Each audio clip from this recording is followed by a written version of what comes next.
बीडमध्ये जिल्हा कारागृहात सकाळच्या सुमारास राडा झाल्याची माहिती समोर येते। सरपंच संतोष देशमुख हत्या प्रकरणातील आरोपी वाल्मिक कराड आणि सुदर्शन घुलेला मारहाण झाल्याची माहिती मिळते। परळीतील महादेव गीते आणि अक्षय आठवलेकडून ही मारहाण झाल्याचं कळतंय।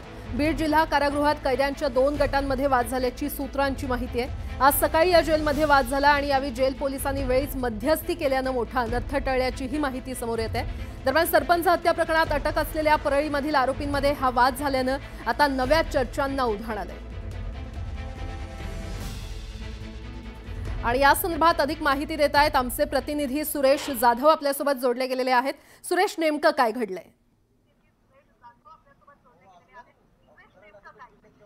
सकाळी 9च्या दरम्यान हे सगळे आरोपी ज्यांना कुटुंबाला फोन लावण्यासाठी एकत्रित आलेले होते आणि त्यावेळी 9च्या दरम्यान हा प्रकार घडल्याचं जेल प्रशासनानं सांगितलेलं आहे।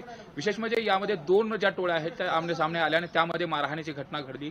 यामध्ये महादेव गीते हा जो बापू आंधळे खून प्रकरणातील आरोपी आहे तो देखील जेलमध्ये आहे। त्यांनी या अगोदर वाल्मिक कराड याच्यावरती देखील आरोप केला होता की खोट्या गुन्ह्यामध्ये अडकवलं असा देखील आरोप केला होता आणि त्यानं मारहाण केल्याचं देखील समोर आलेलं। यामध्ये सुदर्शन घुले याला देखील मारहाण केल्याचं देखील खात्रीलायक सूत्रांकडून माहिती मिळते। तर वाल्मिक कराड यांना 2 चकत्या मारल्याचं देखील सूत्रांकडून माहिती मिळते। या संदर्भात जेल प्रशासनाने अधिकृतरित्या जरी सांगितलं नसलं तरी हा सगळा राडा सकाळी झालेला होता।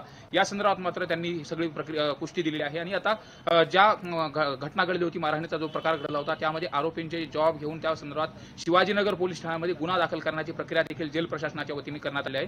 आपण जर बघितलं तर संतोष देशमुख हत्या प्रकरणामधील जे 6 आरोपी आहेत हे या बीड जिल्हा मध्यवर्ती कारागृहामध्ये आहेत। यामध्ये 6 नंबर आणि 7 नंबर बराकमधील जे आरोपी आहेत यांच्यामध्ये देखील हा सगळा संपूर्ण प्रकार घडल्याचं देखील आता जेल प्रशासनाकडून अधिकृतरित्या सांगितलं गेलं आणि या प्रकरणात आता गुन्हा दाखल करण्याची देखील प्रक्रिया आहे। मात्र जर वाल्मिक कराड आणि सुदर्शन घुले याला जर मारहाण झाली असेल तर हे अत्यंत धक्कादायक आहे आणि ज्या पद्धतीने हे मारहाण केले गेले त्याचं कारण जर बघितलं तर महादेव गिरी यांनी अगोदर देखील सांगितलेलं होतं की मला खोट्या गुन्ह्यामध्ये गुंतवलं जाते। तर अक्षय आठवले जो सनी आठवले बीड शहरातील तो त्याचा भाऊ आहे आणि या प्रकरणात देखील त्यांना देखील खोट्या गुन्ह्यात अडकवलं जात असल्याचं सनी आठवले यांनी फेसबुक पोस्ट देखील लिहिली होती। त्यामुळे आता सनी आठवलेचा जो भाऊ आहे अक्षय आठवले आणि महादेव गीते यांना जर ही मारहाण केली असेल तर या प्रकरणात आता जेल प्रशासन गुन्हा दाखल देखील करणार आहे। त्यामुळे गुन्हा दाखल झाल्यानंतर नेमकं कुणाकुणामध्ये मारहाण झाली होती, कशा पद्धतीने हा प्रकार घडला होता आणि हा राडा झाला त्यावेळी जेल प्रशासनाचे कार्यकर्ते जे कर्मचारी आहेत त्यांनी लवकर जाऊन तो सगळा काही राडा झालेला होता तो थांबवला।